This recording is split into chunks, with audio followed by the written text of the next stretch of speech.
আজকের টপিক হলো মাঙ্গলিক যোগ ও বিবাহ। মাঙ্গলিক যোগ সম্পর্কে তো আপনারা সবাই কম বেশি শুনেছেন।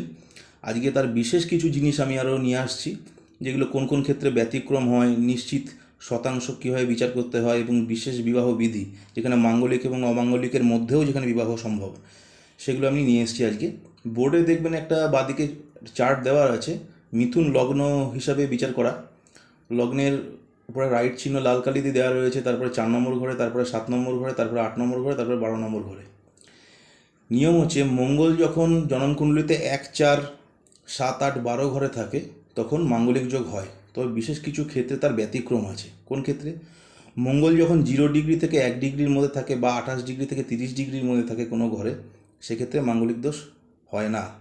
যদি বৃহস্পতির কোনো দৃষ্টি পড়ে মঙ্গলের উপর, তাহলে মাঙ্গলিক দোষ খণ্ডন হয়। এবং মঙ্গল নিজ গৃহে উচ্চ, অস্ত এবং মারক হয়ে নিচুস্থ হলে সেক্ষেত্রে মাঙ্গলিক হয় না।